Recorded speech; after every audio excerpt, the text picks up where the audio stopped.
नमस्ते दोस्तों, आप सभी का स्वागत है हमारी यूट्यूब प्रणाली आर के भारतीय कल्चरल पर। सबसे पहले मित्रों, क्षमा चाहूँगा, आप सभी को नियमित रूप से सामग्री साझा कर सकने में असमर्थ था, किंतु अब इस कार्य को पूर्ण करने का यथासंभव भरसक प्रयास करूँगा। मित्रों, जब हम किसी व्यक्तिगत या औपचारिक कार्य को पाते हैं तो उसमें अधिकाधिक अंग्रेजी दिनांक या ग्रिगोरियन कैलेंडर का प्रादुर्भाव होता है। हमारे सनातन भारतीय दिनदर्शिका, जिसे हम हिंदू पंचांग कालगणना भी कहते हैं, उसका प्रयोग केवल सांस्कृतिक व धार्मिक अनुसंधानों तक ही सिमट कर रह गया है।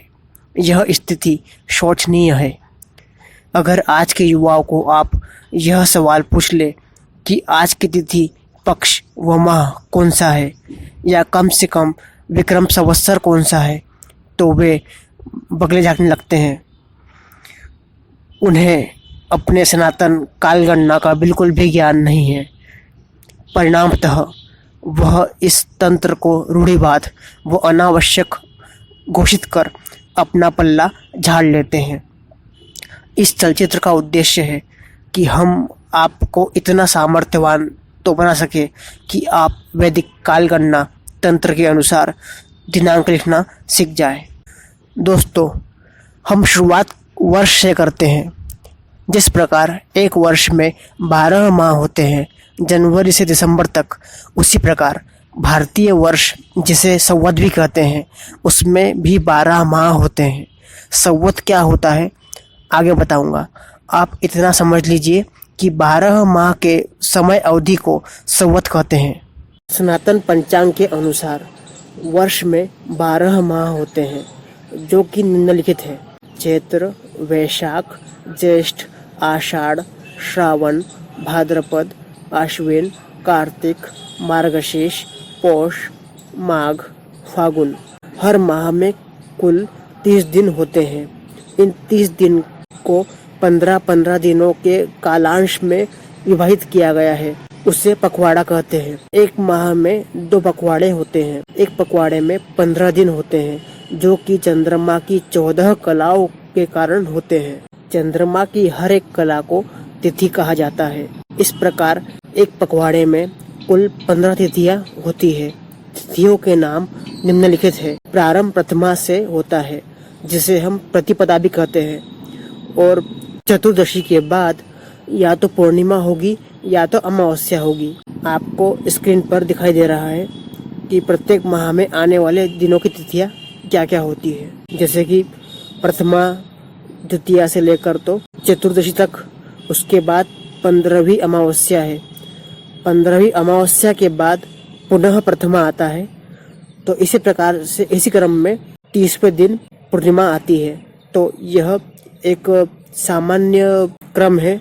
अगर 15वीं तिथि पूर्णिमा है तो इसका अर्थ है कि चंद्रमा पिछले 14 दिनों में आकार में बढ़ता रहा होगा। इस पखवाड़े को शुक्ल पक्ष कहा जाता है। अगर 15वीं तिथि अमावस्या है तो इसका अर्थ है कि चंद्रमा पिछले 14 दिनों में घटते रहा होगा। इस पखवाड़े को कृष्ण पक्ष कहा जाता है। भृगु संहिता के अनुसार प्रत्येक माह का आरंभ कृष्ण पक्ष की प्रथमा तिथि से होता है और अंत शुक्ल पक्ष की पूर्णिमा से होता है। इस अनुसार प्रत्येक माह में 2 पक्ष होते हैं: कृष्ण पक्ष, शुक्ल पक्ष। कृष्ण पक्ष में 15 दिन, शुक्ल पक्ष में 15 दिन। अब हम दिनांक लिख सकते हैं। दोस्तों, दिनांक का प्रारूप इस प्रकार से होता है: माह, पक्ष, तिथि, वर्ष और संवत। उदाहरण के लिए, जैसे अगर आज की दिनांक 19 फरवरी 2021 है, तो उसके लिए सनातन पंचांग के अनुसार माह माघ है, पक्ष शुक्ल है, तिथि सप्तमी है, वर्ष 2077 है और संवत विक्रम है। तो इस अनुसार हम बोल सकते हैं कि 19 फरवरी 2021 को दिनांक क्या होगी? माघ शुक्ल सप्तमी 2077 विक्रम संवत। दोस्तों, अब मैं बात करता हूँ विक्रम संवत की। अगर आपको वर्तमान विक्रम संवत निकालना है तो आपको क्या करना होगा? आपको वर्तमान अंग्रेजी वर्ष में 57 जोड़ना होगा। 2019 में 2076 विक्रम संवत था। 2020 में 2077 विक्रम संवत था। 2021 में 2078 विक्रम संवत है। 2022 में 2079 विक्रम संवत होगा। 2023 में 2080 विक्रम संवत होगा। दोस्तों, हम प्रायः विक्रम संवत या शक संवत का प्रयोग करते हैं। दोस्तों, संवत्सर कई प्रकार के होते हैं, जैसे उदाहरण के लिए कृष्ण संवत्सर। भगवान कृष्ण के जन्म तिथि से प्रारंभ होने वाले संवत को हम कृष्ण संवत्सर कहते हैं। महाभारत के युद्ध के बाद जब युधिष्ठिर जी का राज्याभिषेक प्रारंभ हुआ तो उसके 36 वर्ष बाद कली संवत प्रारंभ होता है। इस प्रकार से अनेक संवत है। तो हमने यहाँ तक यह समझा कि हर वर्ष में 12 माह होते हैं। प्रत्येक माह में 30 दिन होते हैं।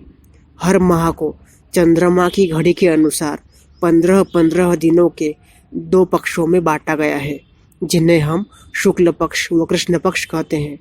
हर माह का आरंभ कृष्ण पक्ष की प्रतिपदा से होता है और अंत शुक्ल पक्ष की पूर्णिमा से होता है, तथा माह के बीचों बीच एक कृष्ण पक्ष की अमावस्या भी होती है। मित्रों, हर माह की अमावस्या और पूर्णिमा का अपना अपना महत्व है।